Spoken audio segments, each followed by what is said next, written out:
So thank you for coming to Bluestockings Bookstore. For those of you who have never been here before, Bluestockings is a radical feminist bookstore. And we have events here almost every night. Our events are always free for those who need them to be free. And we always ask for $5 for those who can help us pay for our incredibly high Manhattan overhead. And then we've got Craig Seymour with All I Could Bear, My Life in the Strip Clubs of Gay Washington, D.C., a memoir. And Craig is a professor of English at the University of Massachusetts, Dartmouth. He's a I'm sorry, I'm not supposed to say that. He's a well-regarded writer and photographer. He's the author of Luther, The Life and Longing of Luther Vandross, and has contributed to numerous articles to numerous articles to the Washington Post, Entertainment Weekly, Vibe, and other publications. He holds a PhD of American Studies from the University of Maryland, College Park. So we are very excited to have him here, and please enjoy the evening. So, you used to be a stripper, he asks. I'm on a date at a bar in Providence, Rhode Island, where I live. It's my first date in months. Okay, more than a year. The guy is cute in that dorky way I like. He reads books, has lived in New York. I really want this to work. I really want to kiss. Yeah, back in D.C. when I was in grad school, I answer. So, you danced around and spun on poles and stuff, he asked? Not exactly, I say. Mostly I just stood there and let people play with my dick. His jaw perceptibly drops. I continue. See, D.C. used to have some of the wildest strip clubs in the country, surprisingly enough. Customers could basically stroke our dicks and feel us up, and they'd always try to stick their fingers up our asses.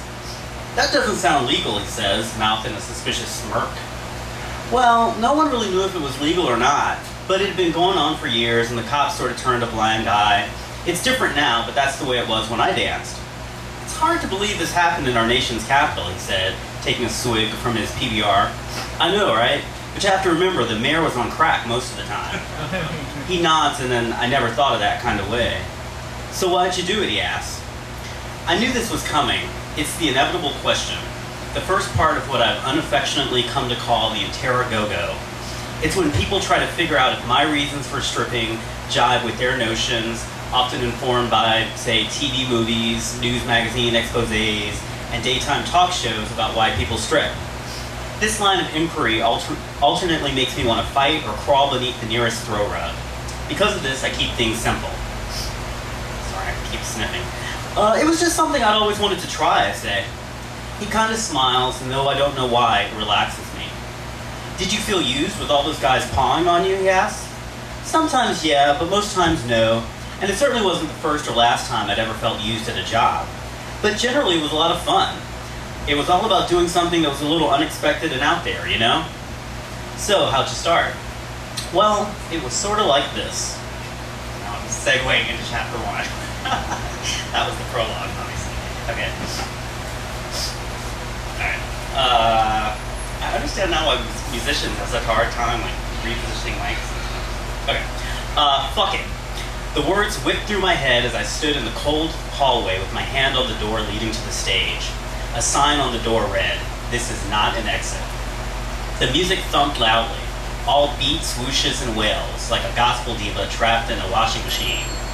I took a rushed breath, twisted the doorknob, and walked inside, going from the sunshine of the hallway to the midnight of the theater. I couldn't see a thing, not really. It took what seemed like a full minute for my eyes to adjust to the darkness of the brick room painted black. I started to make out the outlines of figures seated in the rows of seats in front of the stage and standing along the back wall. The music continued to thump, louder now that I was inside, and the air smelled of Clorox and crotch. Beads of chilly sweat dripped from my armpits. My heartbeat quickened. Again those words, fuck it. I started up the steps toward the stage and positioned myself in front of a large hanging screen that minutes earlier had been showing the fuzzy projected images of two California surfer dudes fucking by a pool.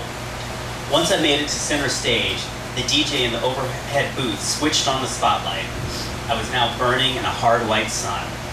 Dressed in a too-tight t-shirt and shredded, hanging off my ass jean shorts, I looked like the slutty boy at summer camp, the one who frequently disappears with the artsy male counselors.